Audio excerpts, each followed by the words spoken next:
Përshëndetje të gjithëve, ndodhemi në Nikël, në qendër të Niklës, aty ku ka qenë gjimnazi Ramazan Karaj, por jo vetëm, edhe shkolla 8 vjeçare. Është etiketuar si një vend që ka fjellë gjithmonë banda, por nuk është kështu.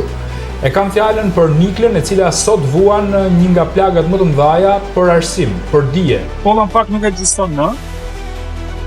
Janë gjithë të mbeturinat cilat ndodhen në Nikël dhe kjo thirrje është shumë domethënë. Vuam shkollën tonë. Dhe prej disa vitesh, fëmijët e vegjël të Niklës dhe gjimnazistët e Niklës nuk shkollohen këtu. Kjo ka bërë që një pjesë prej tyre ta lënë gjimnazin dhe mos ta ndjekin arsimin e mesëm.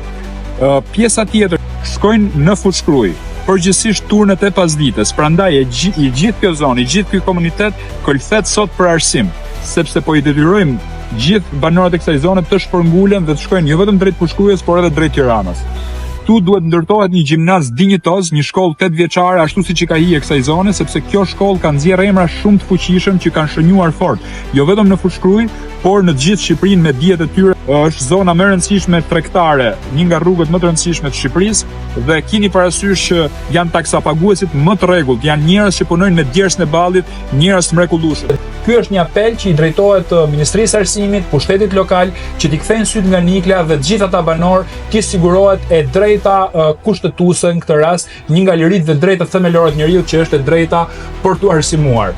Ju e dini që në rast se mbyllet një shkollë, atëherë hapet një burg. Në rast se ju doni që ta shikoni Niklën ashtu siç i ka hije, siç janë me të vërtetë njerëz të mrekullueshëm të Niklës, jepini shkollën, t'i japim arsimin.